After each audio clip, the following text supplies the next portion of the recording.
Hello YouTube, welcome back. This video is going to be about the demise of Brightman as you know him. The well-functioning, I don't think I can even say good mood, well-mooded, high energy Brightman is gone. He's a thing of the past. And he's not yet, but he's going to be pretty soon. We've just received the first set of like serious updates from prep. So I'm actually, at the time of recording, I'm actually sort of 1.5 weeks into prep. So I've already had 2 adjustments. The first one's already like super easy. You would have heard me talk about in the last video in terms of like I literally didn't even barely notice it. So went down to 4,120 calories, training and non-training days, 8,000 steps. That stood for a week. And then on Sunday, Callum pulled my food down a little bit more to 3,900 and 3,700 on training days. And then still 8,000 steps on non-training days, sorry, still 8,000 steps. That has now just changed again because I've pressed him a little bit. We have quite a big task ahead of us in terms of, it's a race against time, I would say. Not in terms of getting ready for the Arnold's or even really the Italy show that I mentioned last video, but some other shows that I want to do personally. Not ones I necessarily need to do, but ones I just would really like to do for the experience of this year and to make it worth it. That means that I do have a bit of a race on my hands. As it stands, I'm still cruising, and I probably still will be by the time you see this video. There needs to be around 8 to 10 weeks at least, I believe, spent cruising for myself, just to make sure that bloods are in a good place and you know everything's sort of restored before we batter it into the ground again. So in 10 days, I'll get my bloods done. I will check that I am happy with everything there, and then we can begin adding in anabolics. At this point, literally the only thing I'm using is 125 meg of testosterone enanthate per week, and that will almost certainly leave my bloods within that physiological range, that natural range, and that's where it's been for yeah, 8 weeks now, which honestly doesn't feel great. We lift pretty big weights when we're training, which means you don't lose that strength, you kind of just lose the recovery capabilities and the ability for your body to cope with the load, I guess, which means injuries can be a bit more, you know, easy to come by. Those niggles, those aches and pains don't always feel as smooth. So I am looking forward to the prep stack for sure, but we have to hold out a little longer. However, there obviously are other things that we can manipulate that do not impact your bloods and your health in that realm. So the updates as of today, which I will start tomorrow because they need to start at the beginning of the day. Steps will go to 10,000 per day from 8,000. Cardio now goes in straight in daily, 20 minutes. He's not even messing around. I've just got to get up and do 20 minutes cardio every day now. That's fine, whatever. My freedom is gone. The growth hormone, which I need to order, is going to go up, which I'm not going to say the dose, but it's not terrible. Clen will go in 40 mcgs pre-cardio. You're buying in at 10 milligrams per cardio, and the diet stay the same. That will almost certainly have a pretty big impact, I think, over these next couple of weeks. Today's obviously Wednesday, we've got Thursday, Friday, Saturday, and then I'll update Callum the weekend. And then I expect we'll move again. That is where prep kind of really begins for me. As I said in the last video, I mean, it's only been a week and a half, but it's been a real breeze.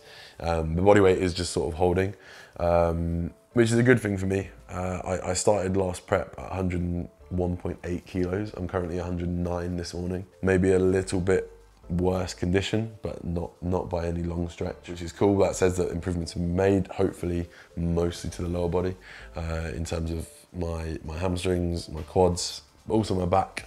That was a potential weak area, or definitely a weak area. I'm excited to start seeing these changes really, because for the last few weeks, myself and Josh have been looking at ourselves training and being like, ugh, very underwhelming.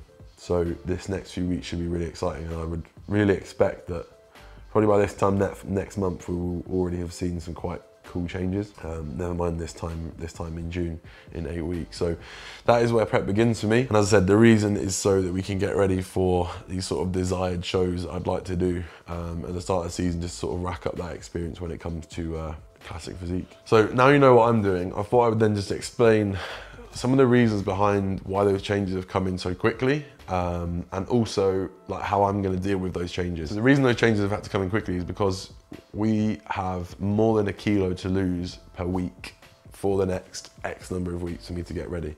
That's quite a high rate of loss. Obviously, it's not going to be linear. Some weeks will be more, some will be less. Hopefully more will be more than less. And it normally ramps up towards the end, but that weight has to come off one way or another. So this will give us a real clear picture of how the body's going to respond to these changes initially, because at the moment it is literally a case of like, I'm probably just eating around maintenance. And it's just that sort of food volume that's dropped off in terms of initial weight loss. That is why those changes have come in. It's a sense of urgency. The plan now is not to be rushing into that final show. Like, don't get me wrong, the amount of weeks we've got is still a really long time. It's probably the normal period of time that a lot of people would spend prepping.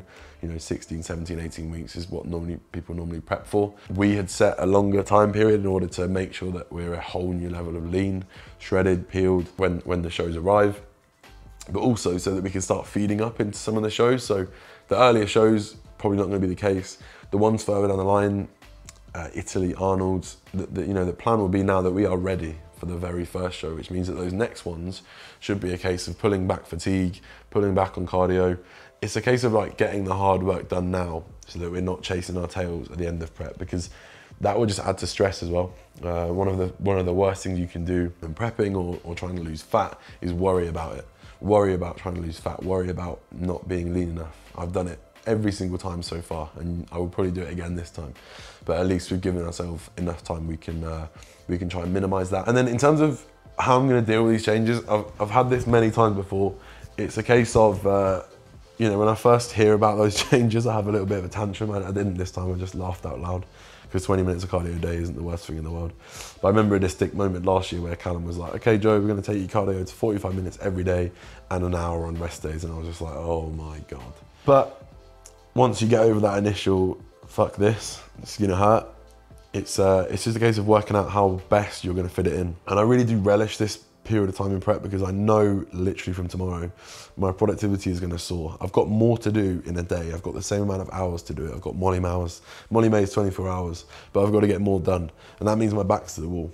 And when my back's to the wall, largely is when I do my best work. So that is in terms of my work with regards to being a bodybuilder, but also my coaching and sort of running a business. What I'm really going to be doing today is working out how I make it as easy as possible for me to tick those boxes every day. And some tips I can give you would be, first things first, just make things really convenient for you. So fasted cardio alone, forgetting everything else, doesn't burn more calories than cardio at any other time of the day. But what I find it does for me is it sets me up for the day. It means I've done it, I've already accomplished something. It means that I don't have any excuses, because I literally get up and I get it done. Nothing can impact that. It's not then looming over me in the evening or when I've got work to do. I just get it done and then I can start work. And what I will do with fasted cardio is, again, make that as convenient as possible for me. In that last year I bought a recumbent bike and I brought that to my flat. I'm in a different flat now, but I'm probably gonna go and get it today. Worst case scenario, I'll be going across the road. There's a gym really close to me in Anytime Fitness that I'll sign up for. I've already researched it. I know it has a stepper, I know it has bikes, I know it has treadmills. So for me, there's two quite quick and easy solutions for me to be able to get that cardio done, you know, without any issues. What I'm not gonna do is say, oh, I'll get my cardio done at my current gym and drive 15, 20, 30, 35 minutes if the traffic's bad to get to that gym. That's going to make things really inconvenient and effectively pushes me further away from that goal. I read a book last year, which is not in here, I think it's down there, Atomic Habits. It's a really, really good book. What I realized from it was that a lot of things I already did or I'm already doing. It's much easier to get a task done if you create least resistance to it, if you create a bit of a reward, if you make sure that it doesn't veer you away from your sort of path of the day. So a real easy example would be like, if you struggle to go to the gym, like if you find that you slack off a lot, the last thing I'd recommend is that you train after work and you train once you've been home already.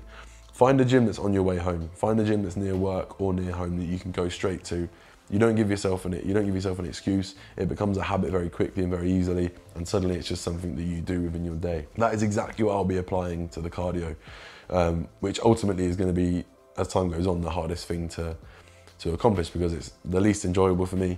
It's not something I particularly want to do, and if you set it up inconveniently, that's just going to make everything harder. I will make sure that I can literally get up out of bed, have a drink and get on my bike. That is what I will be doing moving forward. I'll do it in my pants, makes the least washing.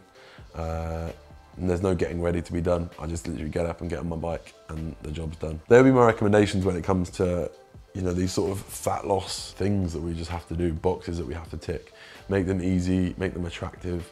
You know, I know that when I finish cardio, I get to go and have a shower, and then I get to have my coffee, which is something that I enjoy regardless of off-season or prep.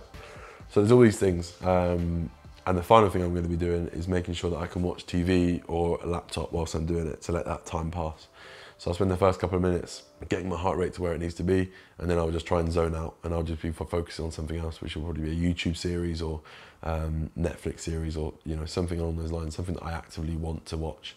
So I hope that helps you to lose fat indirectly, but also hopefully just helps you to get things done that you don't necessarily want to do. That is the start of my prep. That is episode 2 done. Please follow this journey. It's going to be really exciting. Hit the subscribe button as well while you're here, and come along with me on this journey. Peace out.